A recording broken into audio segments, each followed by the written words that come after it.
right, you bunch of yahoos, strap yourselves in for another episode of Dan and Don's Toxic Masculinity. In other words, shut up, sit up, and pay attention. And here we are. We're back for another episode of Toxic Masculinity. Tonight we are without the services of our co-host, Don the Predator Fry. He's got a few medical issues he's taking place, but we got Tony Martinez that is stepping up to the plate to help fill in and to make things going through. And yours truly, Dan Severn. We have a special honored, I should say, we're honored to have a special guest here this evening. We've got EJ Snyder. EJ Snyder, in my opinion, is a rock star in a lot of different ways. First off, he's an Army Ranger. He might be a retired Army Ranger, but once a Ranger, always a Ranger. You know, Ranger instructor, survival and tracking instructor, drill sergeant. Basically, when he wasn't filming Survivor shows, he basically regularly working as a survivalist and military consultant, world-renowned class survival instructor, writer, TV host, and legend on Discovery Channel's Naked and Afraid. CJ, I don't know what else to put in there. To me, it's like going, we talked off the air there for a little bit. As I said before, in my opinion, you're a rock star American because you've got that can-do spirit. You don't wait around and mope and cry. You just take charge and get things done. Yeah, they don't call me the Skull Crusher for nothing. If there's an object or a problem or something in front of me that I can't open up a door and go through it, it's just a solid wall. I'm going to find a way around it, over it, or under it. And if I can't, I'm going right through it and going to smash the whole thing to smithereens for sure. So, okay, when did you get the name, the nickname Skull Crusher? The Skull Crusher comes back from my days in the Army. When I was a kid, I got bullied as a kid. Hard to believe. It's now I'm really 6'3", 245, but then I was like kind of a little stick snapper instead of a skull crusher. So these kids would bully me. So my dad was teaching me how to box. In school, I was learning wrestling. I was too poor, growing up in North Jersey to afford karate classes with a single mom. So when my friends would come back from different karate classes, I'd say, "Hey, teach me what you learned today." And I was learning judo from one guy, taekwondo from this guy, jiu-jitsu from this guy. So I started developing all these different styles to build my own confidence up so I could confront these guys. And I just fell in love with fighting. And I did it at, very amateur level, but I joined the Army. Anytime there was a boxing smoker or something going on, I was, trying to get involved with it. So I was in the barracks one night. We're having a barracks party, and there was this one guy there that was known for sucker punching people. And all of a sudden, he sucker punches. I see this hand come right by my head, hits my friend, splits his eye open. He goes down. I'm just like, what the hell? I throw the guy down. I go to tend to my buddy. He's going to need stitches. Like, we got to get you to the hospital, dude. You got a pretty good gash. Next thing I know, I feel this glass breaks across my head. To this day, I still don't know if it was a bottle or a beer mug. And I stood up, and that red got my eyes. And I turned around to him. I was like, son, you're better off sandpapering a grizzly bear's ass and fuck with me. And I jumped on him. I was on him hard, and I'm pounding him. I knocked him down, ground pounded him. They pulled me off. I was like, fuck you, I'm out of here. Get my buddy to the hospital. The next morning, I show up to formation. This guy's all patched up. And apparently I fractured all of his cheekbones and everything else, but they gave him a penalty for being drunken not with his wits. And they didn't do nothing to me, but all the guys were like, "Hey, what's up, Skull Crusher? What's up, Skull Crusher?" And I was like, "Whoa, okay." I'm glad the guy I didn't kill him, but I hit him like only 4 or 5 times, but it messed him up pretty good. So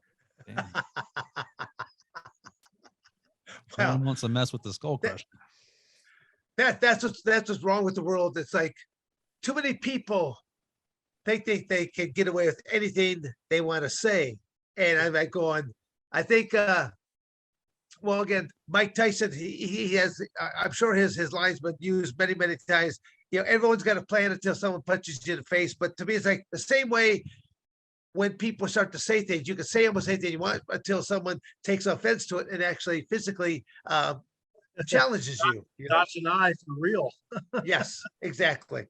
We live strange times because, like I said, you're of an older vintage, just like myself, and you've seen you've seen the United States change a Yeah. great deal, not necessarily in the right direction, but we do live in a world of electronics, that cell phone device, they're everywhere. And you see all these people that they're watching a fight, but they're just watching a fight and they're filming the fight. Is anyone actually stepping in to stop it? No, they all Right. want to. Am I getting more hits on my YouTube list, or am I getting more hits on my Right. TikTok or whatever? I mean, it's ridiculous instead of just stepping in there or taking the side of the person who was righteous in the first place. Because to me, Yeah, it's like, they Go really ahead. seriously, it's real big and brave. And I tell people, if you're going to write something, put it, you can have your right to an opinion. I fought 2 wars for you to have that, but make it sure it's well thought out. Do your homework on whoever you're talking about. And if you start looking at your certifications, you're not more qualified than that person to comment on maybe what they're doing for a profession, then maybe you probably shouldn't say it. And damn sure, if you're not going to say it to that person, if you met them in face to face, probably shouldn't say it. yeah, well, that's we have, well, when Nowadays, when you have people grow up children, with no repercussion anymore. People Well, think again, they can say whatever they want when they're behind that cell phone or the yeah, keyboard. well, just look at ever since they took away corporal punishment out of our school systems. Now you Mhm. have kids that come to school and they look right at you and they go, touch me, and my parents are going to sue. Yeah. I mean, it's just ridiculous. To me, it's like going, yeah, I remember going into classrooms and those, the teacher would have that paddle proudly on display. It even have, burned into a board of education. And if you got out of line, you're brought to the front and you would be administered, a couple swats, 2-3 swats, depending on what you did. And done. Yeah. It's, when I look at it, that in today's world, parents are no longer parenting, or there are no more repercussions. Just kind of going, well, let's have a timeout, little Johnny. Yeah.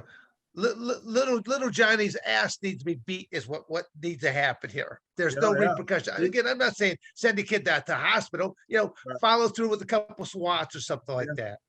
I always say in my business, especially survival business, or even in the world, hard times don't last, but hard people do. You don't do people favors by coddling them, giving it to them in an easy day. When I was a drill sergeant in the Army, I made sure that, I'm sending these kids off to maybe one of my buddies and they're going to have to take them to war. And they're going to say, who was your drill sergeant? I say, oh, it was Drill Sergeant Snyder. And now if that guy's a piece of crap, then that comes back on me. So, Sure. I took it very, I'm going to put these guys in battle. I've got to be hard on them. So that way, when it's time for them to do what they got to do and squeeze the trigger and make some other poor bastard die for his country, then I need him to be ready to do that. And you don't do that by coddling people, do them no favor. Okay. What do you think here now? Because now I've read this in a few different places that there's this thing called a yellow card. In the military now, I could simply come up to you and go, Commander Snyder, I'm having a bad day. I need to use my yellow card because you're being just too mean. You're just being too hard on me. In my days as a drill sergeant, that thing had probably got tore up and sent somewhere like they probably ate it and swallowed it. I didn't have to deal with any of that when I was there. There was some rumors about some stress cards, but I made sure those individuals from day one understood that I was going to do some things to make them very uncomfortable, probably not like me, but it was for their benefit so that the day would come when they were sitting on the line shooting rounds down range, then they would understand. And then they would thank me. And I would feel that in spirit. And that's what my drill sergeant had told me. And it sat with me all those years and it saved my ass for real. And I was like, wow, now I know what Drill Sergeant Mallet was telling me when he was in my face, dragging me from one end of the barracks to the other. I got it. I was a jerk. So he fixed that jerkness out of me. Yeah, that's the only thing that I've never been involved in was military. That's one thing that, when I was going through my athletic career through high school and that, I kept thinking, well, by the time I get to be a graduated senior, how am I going to be able to go to college? How will I be able to pay for it? Because the thought of ever asking mom or dad for money never entered my mind, because I had 7 other brothers and sisters. I'm second on Yeah. the totem pole. That never entered my mind, because they're feeding and clothing 8 kids. That I'm not going to ask that, but a couple of my friends had older siblings that, upon high school graduation, they did go into the military, come out, Right. and went to college on the GI Bill. So that was actually my first thought. I'm going to do that for myself. But then by my sophomore year, when I had some colleges starting to look at me going, hey, you've got some potential here, keep up the good work, I thought, okay, I have option number 2. So I'm always big about preaching to people, create options for yourself, so that, yeah, it's always better to have a couple options. It's only other than just one, Yes, for So sure. That's what I've always been big about. Yeah, I know back in the days, I graduated in '84. So going through the '80s, the computers were just kind of starting to come around. They really weren't a full thing. So they managed you on athletics by sport cards or whatever. And then, my family, my mom, my parents got divorced when I was young. So my mom and stepdad, we moved around from town to town. So I went to 3 different high schools. They're like, and I went to different, as soon as you move within the county, you're probably maybe okay. You go 2 counties over, forget about it. They don't know where you're at. And so all my sports scholarships were just, where is that kid at? And I would show up at this school, show up at that school. And then one time I was in the Army in basic training, drill sergeant calls me up there. He says, you got a letter from Boston College. What do you think this is? Some kind of garbage? You're going to go off to school now? You're not going to stay here, son? I was like, only 2 weeks of basic training. I was like, drill sergeant, no, sir. Take your letter and go over there and you read it. You don't bother us about it. I was like, okay. And it said I had a full ride to play linebacker up at Boston College. And I was like, wow, that was my dream. But all right, I guess I got to go do KP now, because that's what I signed up for. Yeah. Was any other family members involved in military at that time?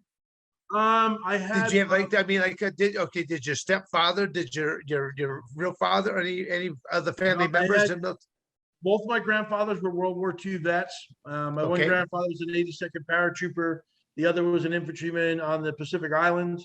And then I had an uncle in Korea and another uncle that went to Vietnam, but really wasn't a factor in my life, because everybody that went in the military got drafted. I was one of the first ones to volunteer to go in. That sense of adventure kind of, talked to me. Of course, it was during the time of Johnny Rambo movies, so that was very influential in out there surviving. That's, I think, what was the draw. And I'm just getting that now, that he was out there and he was killing the hog and he was living off the land. I was like, man, I want to be like that guy, but for real. And I think I wound up being that guy in the end. Even though he was a fictitious character, it was, that's what thrilled me. I was like, I want to go in and be self-sufficient. I want to be a fighter, a warrior, protect the weak, and be able to live off the land like that dude and make it happen. And be able to. Well, where you grew up at, I mean, did you have any kind of this around you in the first place? I mean, for any kind of like rules.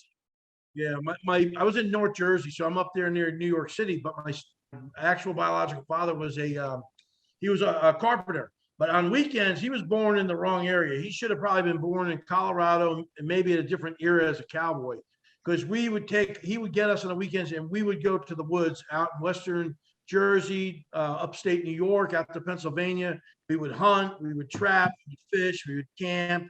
And when we were back in around the Meadowlands, my dad and I would actually go into the Meadowlands and trap for beaver pelts and muskrat, and we'd sell them. So he really got me into the outdoors. So anytime I could find anywhere that was woods, or I'd come home with water moccasins from my mom from the creek, and she's like, you can't keep those. I'm like, oh, they're just pets. They're snakes. She's like, they're poisonous. White mouths. She's like, no, that thing will kill you. I'm like, okay. So I got exposed to there. And then the Army took me to the next level. I was in the infantry. We're always outside. I started doing a lot more outdoor activities, had a short stint in scouting. So all that influence. And then I went to Ranger School in 1988, got exposed to formal survival training classes. And then I would just, in my Ranger handbook, that's all I would study was the survival stuff. So when I became a Ranger instructor, they made me the primary survival instructor in Florida.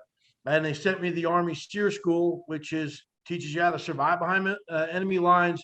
So you get wilderness survival training, escape and evasion, how to break out of things, hot wire cars, break out of restraints, and then you learn how to resist questioning and other uncomfortable things in a mock prison camp.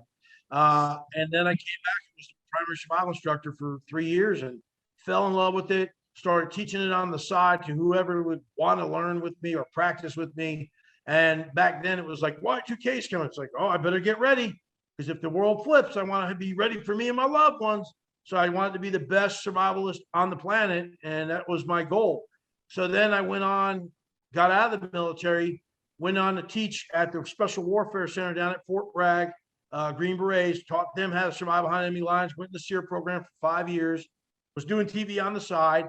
But then it was like, 2012, yes, the world's going to flip. The zombies are coming and all this. And all right, better get ready. And it never happened. But I kept up my drive. I got involved with some TV programs that inspire people, not just to get outside and learn survival and live outdoors, but also how to be, with me, I've inspired people to get the positive mindset, because anything going wrong in your life, if you have a positive mindset, you can get through any problem, whether it's an addiction, a relationship problem, trouble in schoolwork. If you set your mindset into a winning mindset, a positive mindset, a can-do attitude, like you said, you can do anything. And through that model, I became an example for so many people. Put my naked butt on TV, I did not see that coming. That I'm millions of people across the globe, and actually, maybe you can see it right there. I am now ranked the #1 survivalist in the world out of 100 known survivalists. Wow. That what an honor that is. I mean, that just so cool. So cool. I'm humbled by it, because there's a lot of good names on that list, and you probably know a bunch of them, and that's just a great group of people to be associated with. Well, just to back up a little bit, to get to be an Army Ranger. I mean, that's a very elite category in itself. How many people that go into Army ever make it up to that Army Ranger status? I went through the Army when they were doing what they called the Ranger 3000 program. So they were trying to get 3,000 Ranger qualified enlisted men in the Army to have their Ranger tab and be Ranger qualified, serve in Ranger positions. And I was part of that drive. And that was the epitome of being a soldier. To be that commando in the infantry was to be a Ranger, just like being a non-commissioned officer. To be the epitome of the non-commissioned officer was a drill sergeant for me. So I did that. And I went to Ranger school before that. And it was tough. I think the original class I went in with was 288 people went into the class. Only 76 people made it through the first time. 76. That's a pretty high attrition rate. When they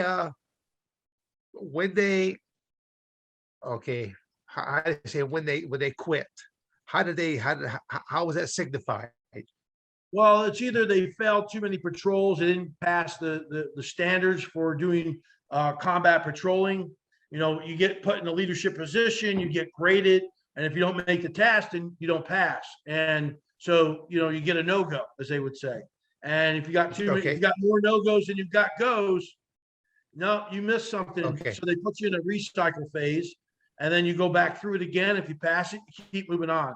For me, it was, I want to be the standard of excellence. So for me, failing in my life has never been an option. Ever since I've been a little kid, I knew I could only count on this guy right here. And so when I'm getting picked last for sports, I didn't like that feeling. So I went out and learned every damn sport possible.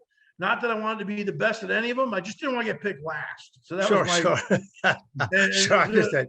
Yeah. So bullies are picking on me. Well, they're not going to pick on me no more. I'm going to go stand up for other kids that are getting bullied. And I learned how to fight.